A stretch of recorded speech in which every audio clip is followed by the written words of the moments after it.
রোদে শুকানো ঝামেলা ছাড়াই আমের টক ঝাল মিষ্টি আচার ইনস্ট্যান্ট আপনি রেডি করতে পারবেন। হ্যাঁ প্রিয় দর্শক, আসসালামু আলাইকুম। আজকে আমি আপনাদেরকে দেখাবো কাঁচা আমের টক ঝাল মিষ্টি আচার। এই আচারটা তৈরি করার জন্য অবশ্যই ভিডিওটি সম্পূর্ণ দেখবেন এবং যারা যারা আমার চ্যানেল নতুন অবশ্যই আমার চ্যানেলটি সাবস্ক্রাইব করবেন। তাহলে চলেন শুরু করা যাক। এই রেসিপিটার জন্য লাগবে হচ্ছে আপনার কাঁচা আম। আমি এখানে 3টা মিডিয়াম সাইজের কাঁচা আম নিয়েছি। আমগুলোকে ভালো করে ধুয়ে নেবেন খোসা ছাড়ানোর আগে, কারণ আমগুলোতে পানি লাগানো যাবে না, তাহলে আচারটা হবে না। যেহেতু আমরা পানি লাগাবো না, এর জন্য আমটা ধুয়ে ভালো করে কেটে নেবেন। আপনারা চাইলে আরো ছোট ছোট করে কেটে নিতে পারেন, কোনো সমস্যা নাই।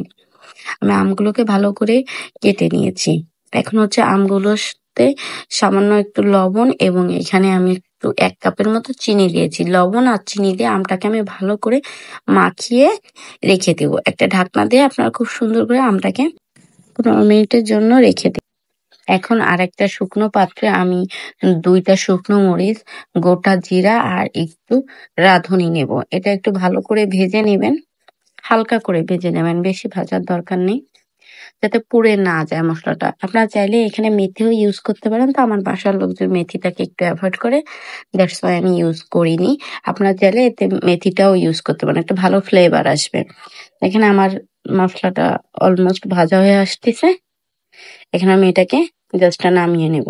নিয়ে এটা ব্লেন্ডার জারে আমি গুঁড়া করে নিয়েছি। আপনারা চাইলে পিষে নিতে পারেন। এখন আমি রেস্টের আমগুলোকে উঠিয়ে দেখবো। দেখেন আমগুলোর সাথে চিনি পুরো গলে মিশে গিয়েছে, চিনিগুলো পুরো গলে গিয়েছে।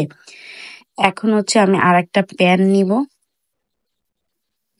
প্যানের মধ্যে এই আমটা জাস্ট ঢেলে দিবেন। এটা হালকা আছে, মিডিয়াম আছে, আঁচ বেশি দেওয়া যাবে না, তাহলে তল থেকে চিনিটা পুড়ে উঠবে। তা হালকা মিডিয়াম আছে নাড়াচাড়া করতে থাকবে।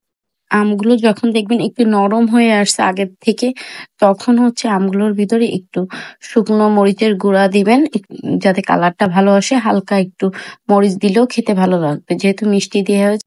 সাথে একটু ঝাল দিলে খেতেও খুব মজা লাগবে। আবার অনেকে চাইলে ঝালটা নাও দিতে পারেন, কোনো সমস্যা নেই। এখন ঝালটা দিয়ে একটু নাড়াচাড়া করবেন। দেখেন চিনিটা উপরে উঠে আসতেছে, ঝালটাও আমের সাথে মিশে গিয়েছে। আপনার বেশি সময় লাগবে না, মিডিয়াম আছে আপনার 5-7 মিনিট এরকম নাড়াচাড়া করলে আমটা একদম নরম হয়ে যাবে।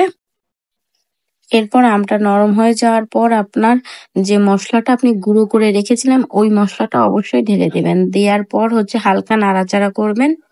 এতে আপনার 5 মিনিটের মতো সময় যাবে। চুলোর জাল কোনোভাবে বাড়ানো যাবে না, মিডিয়াম আঁচেই আপনার রান্নাটা কমপ্লিট করতে হবে। দেখেন গুঁড়া মশলাটাও আমটার গায়ে পুরো লেগে গেছে। কিছুক্ষণ নাড়াচাড়ার পরে মশলাটা পুরো আমের সাথে মিশে গিয়েছে। দেখেন উপরে মশলাটা উঠে গিয়েছে, পুরো রেডি হয়ে গেছে। দেখেন আমার টক ঝাল আমের আচারটা আমি একটু কাছ থেকে আপনাদের দেখাচ্ছি। আমের আচারটা খেতে এত মজা, আপনারা গরম ভাত দিয়েও খেতে পারবেন, শুধু শুধুও খেতে পারবেন। আপনাদের বাসার বাচ্চাগুলো দেখবেন মুখ দিয়ে চেটে চেটে খাবে, এত টেস্টি। এখানে কালারটা কত ইয়ামি আসছে। আশা করি আপনাদের সবার ভালো লাগবে। অবশ্যই বাসায় ট্রাই করবেন, আর ট্রাই করে আমাকে জানাবেন কেমন লাগলো। আর ভালো লাগলে অবশ্যই আমার চ্যানেলটি সাবস্ক্রাইব করে পাশে থাকবেন। আবারও দেখা হবে নতুন কোনো সহজ রেসিপি নিয়ে। এ পর্যন্ত সবাই ভালো থাকবেন, সুস্থ থাকবেন। আসসালামু আলাইকুম।